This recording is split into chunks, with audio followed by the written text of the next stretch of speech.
Today we're reading Chapter 2 of The Chronicles of Narnia. You ready?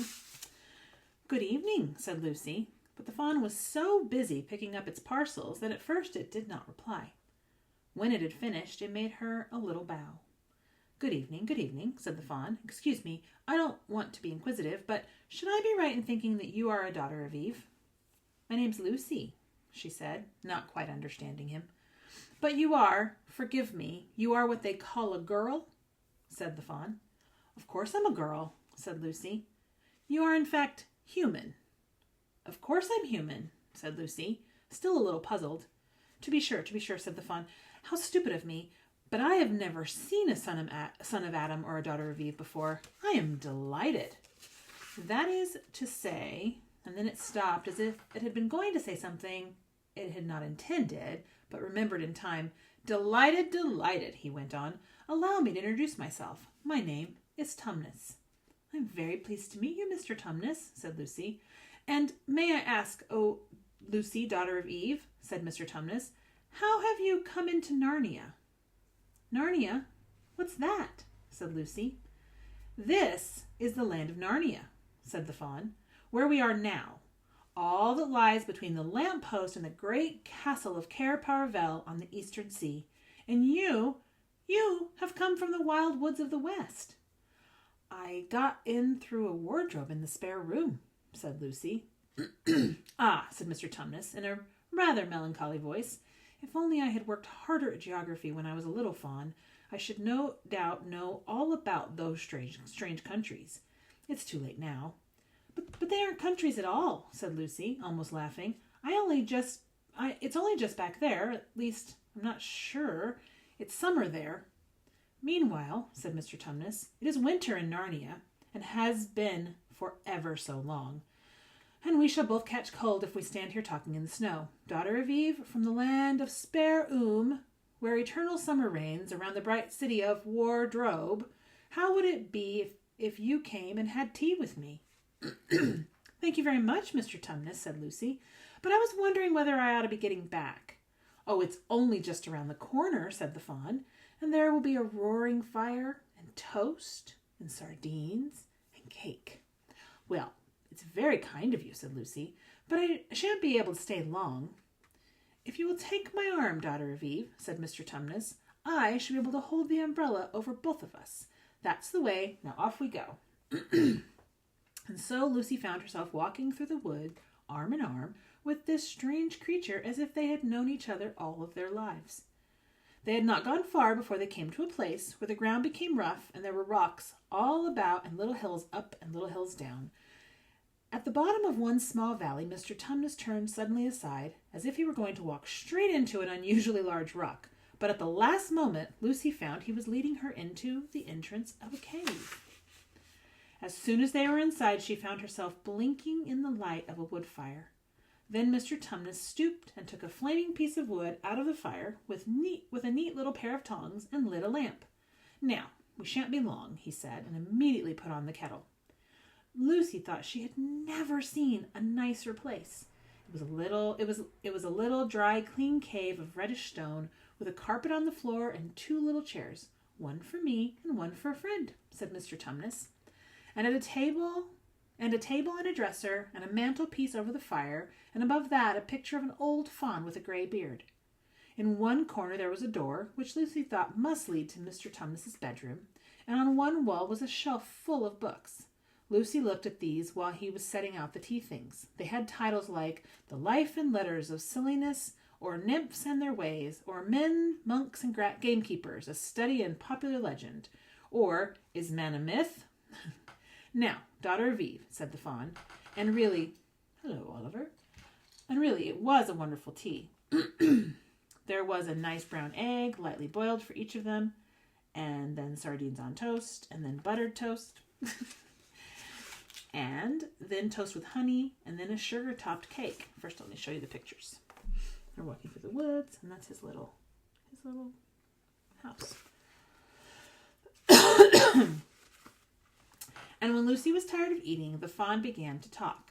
He had wonderful tales to tell of life in the forest.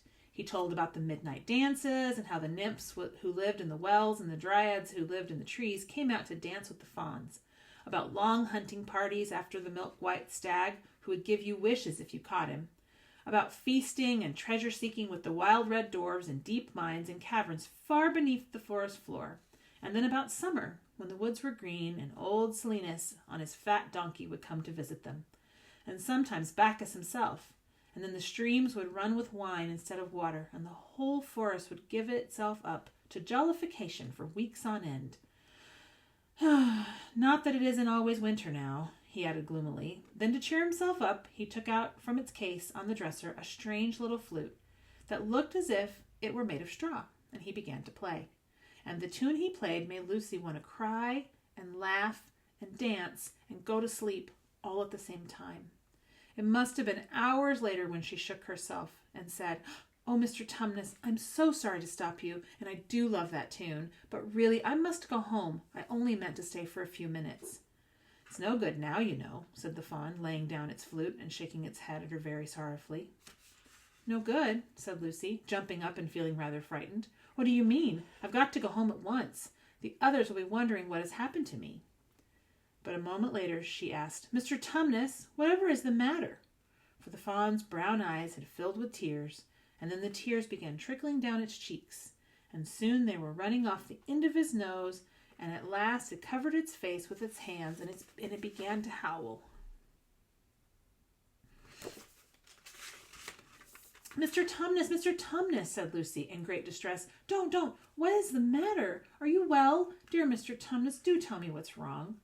But the fawn continued sobbing, as if its heart would break, and even when Lucy went over and put her arms round him and lent him her handkerchief, he did not stop.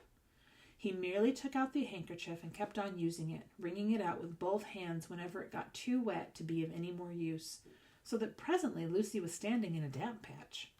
"Mr. Tumnus," bawled Lucy in his ear, shaking him, "do stop. Stop at once. You ought to be ashamed of yourself, a great big fawn like you. What on earth are you crying about?" Oh, sobbed Mr. Tumnus. "I'm crying because I'm such a bad fawn."